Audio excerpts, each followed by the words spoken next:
فتاة صالحة عمرها 20 عاما فقط، محبة للخير، همها واهتماماتها دعوة زميلاتها، همها بلغ بها أن تكون من فتيات الفردوس.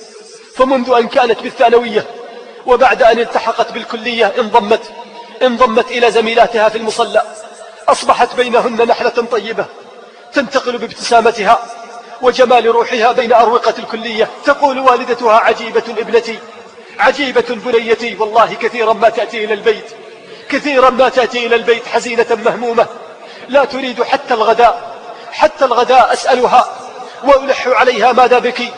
فتقول ودموعها تسبق كلمتها: يا أمي لا أدري ماذا أقول، فقد مر علي هذا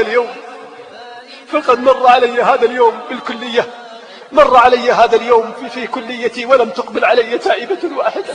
يا له من هم، هذا هو الهم الذي نريد.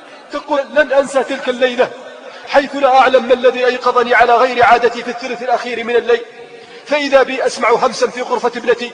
سمعت همسا فظننت أنها نسيت أن تطفئ جهاز التسجيل، فقد اعتادت ألا تنام إلا على صوت القرآن، لكنني ما إن دخلت حتى وجدتها واقفة قانتة لربها رافعة يديها. كم تأثرت والله، تأثرت ليس من وقوفها وصلاتها، فهذه هي عادتها. لكن الذي شدني وأثر بي عندما سمعت دعاءها، سمعت ذلك الدعاء الذي أبكاني، فقد كانت تردد وتبكي. أتدرون ماذا كان دعاؤها؟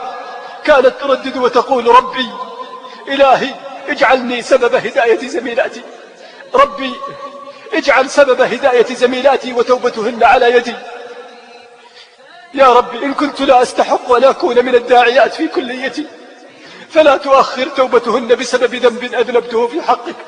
تقول والدتها: تمر الأيام، وفي العام الماضي تحديدا في العطلة الصيفية ونحن على سفر من مدينة إلى مدينة، وفي أثناء الطريق وهي في السيارة في المقعد الخلفي أخرجت مصحفها الصغير الذي لا يفارقها وبدأت تقرأ القرآن كعادتها تستغل وقتها. تقول: ويقدر الله عز وجل أن نتعرض لحادث فتنحرف السيارة وتنقلب.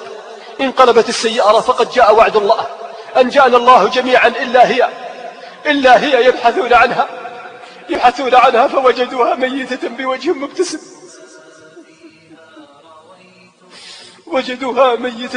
مبتسم، وهي ممسكة بمصحفها، والدم يسيل على المصحف وهي ممسكة به.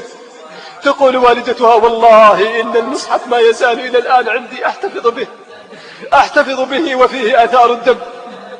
هنيئا لها، هنيئا والله لمن سارت على نهج الصالحات، هنيئا لمن تعلم أن الله معها ويراها، أن الله يراقب خطواتها وسكناتها. ومن يقنت منكن لله ورسوله وتعمل صالحا نؤتها أجرها مرتين وأعتدنا لها رزقا كريما.